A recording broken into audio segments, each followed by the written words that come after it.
When I wrote Darcy's Passions, which was my first book, my students challenged me, first of all, to write it, and I did it for them, not necessarily for me.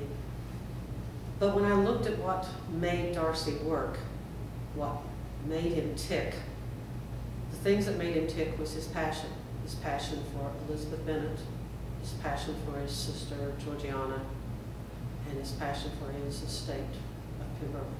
Those are the three things that he honored above everything else. With Darcy's Passions, the thing that stood out most was the fact that we find out something about what makes Mr. Darcy work. And as I said a while ago, makes him tick. In the original story, he comes to Longbourn, to that area, to Meryton, and he makes pretty much of a fool of himself. He insults Elizabeth behind her back. He's pretty much a jerk, and nobody really wants him to match up with Elizabeth.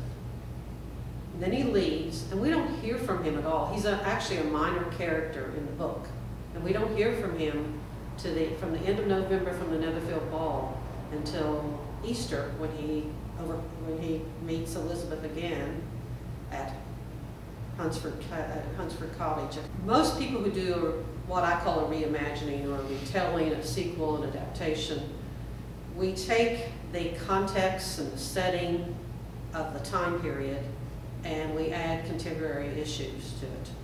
So in most of my, for example, in my Phantom of Pemberley, which is it's a cozy mystery set with Darcy and Elizabeth about a year into their marriage. It's the first time that we've come across with somebody who has multiple personalities. So we take things from the current time period and we move them back into that time period. In The Mysterious Death of Mr. Darcy, which is my March release, March of this year's release, we have an internal decapitation. We have witches' covens.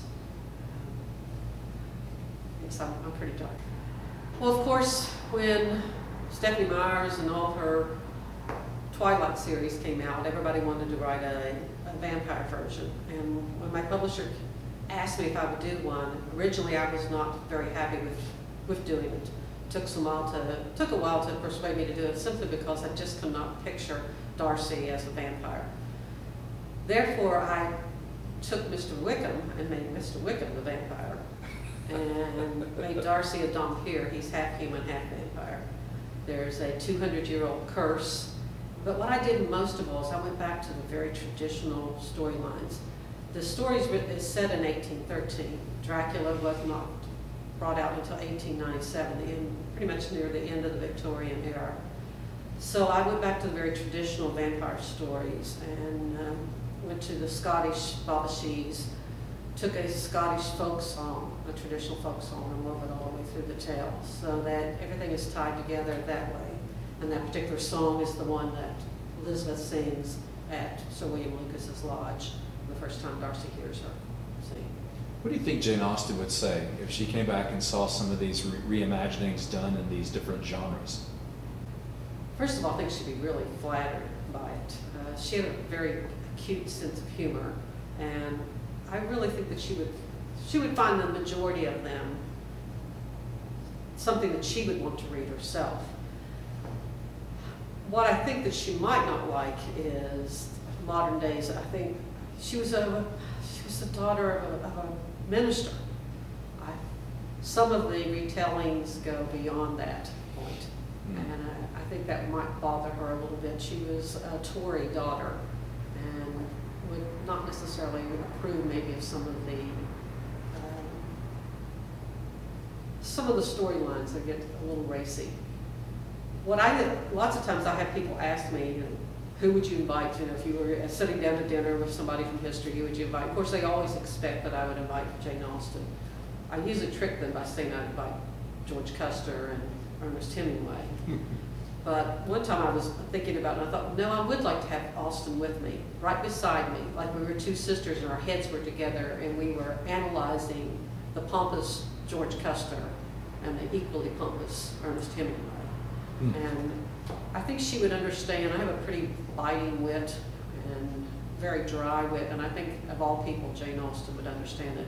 And that to me is her appeal. She is our sister. She's that person that you can turn to, that you can talk to. She's the one that you want to have as your sister or as your aunt or your cousin, somebody that you want to associate with.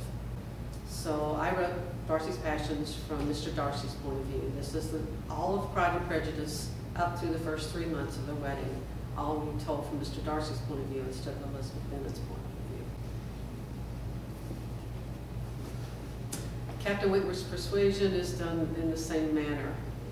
It is the story of persuasion told from Frederick Wentworth's point of view, and it goes from the first time that they meet all the way to past their wedding. Vampire Darcy's Desire is Pride and Prejudice retold from a vampiric point of view. Mr. Wickham is the vampire, and Darcy is a Dhampir. There's a 200-year-old curse, and Darcy must keep the curse away from Georgiana and from Elizabeth. There's a beautiful, like a 3-chapter fight scene in the graveyard in Northumberland, which is the closest to Scotland, and the story has a lot of Scottish ballads in it. The Disappearance of Georgiana Darcy was my last release in December of 2012, and it is a cozy mystery. It has Georgiana is now married to Colonel Fitzwilliam, but she leaves to set up the house as he's returning from Waterloo, and she goes missing on the Scottish moors. And it is based on it's based on a Scottish legend from a man called Sawney Bean. And Sawney Bean was a 15th century cannibal in Scotland. And he and his family managed to live, and James I chased him down. Darcy's Temptation is the sequel to Darcy's Passions. It starts the day after Darcy's Passions ends. And in it, I went back and tried to prove that Darcy and Elizabeth belong together. They're torn apart in their marriage, and then they have to find their way back to each other. So it proves that I felt like the story from Darcy's Passions was not finished, and I needed to finish to prove that it wasn't a fluke that Darcy and Elizabeth were really supposed to be together. They were meant to be. Pemberley is a cozy mystery. It was actually my first mystery, and it's done very well. It's set about a year into Darcy's wedding, or into the marriage, and there's a major snowstorm, and a group of people end up at Pemberley, including Adam Lawrence, who's a character in one of my new books coming out in February, and bodies start showing up, and there's no way of knowing where it comes from. The phantom comes from the legend of the Black Dogs in England, where the dogs came down to the churches and killed several people. So it's based on the legend of the Black Dogs. The Phantom is also based on, if you like, Wes Craven, who is a famous movie producer and director. And his idea for Freddy Krueger came from The Man with the Bowler Hat, and that was the Phantom story. Christmas at Pemberley is an inspirational novel. Actually, it took second in the New England Book Festival. It took second as a Booksellers Best Award finalist. And it takes part of the traditional Christmas story of Mary and Joseph. We actually have a Mary and Joseph in the story. There's a baby to be born. But what we have is we have Darcy and Elizabeth with Mary and Joseph locked at an inn in another snowstorm. They live in northern England, so that would be quite commonplace. And then poor Georgiana is back at Pemberley, and all these unexpected guests show up there, including their Lady Catherine, with her daughter Anne. Colonel Fitzwilliam brings several men with him. And I even take a story from King George IV, at that time the Prince Regent, and his daughter had an affair, and there was a series of letters. And on Christmas Eve, she confesses about the letters. Well, those letters end up being at Pemberley. The Mysterious Death of Mr. Darcy will be my March 2013 release. It is my 8th Austen title. It is another cozy mystery. It's set in Dorset, which is known for witches' covens, lots of supernatural type of things. In it, Mr. Darcy's cousin has been killed, and when Darcy goes to find out, he goes to pay his respects, he finds out that this cousin has been internally decapitated, which means that his head has been knocked off of his spine, and he has died from that. And the biggest thing, though, is that Samuel Darcy's body turns up missing. There's grave robbers, there's witches' covens, there is gypsies, there's a little bit of everything in this storyline, including a mass murderer. I would probably hand her The Phantom of Kimberly, mainly because it was my first mystery, and I was just overwhelmed with it in the aspect that how successful it was and how well it came together.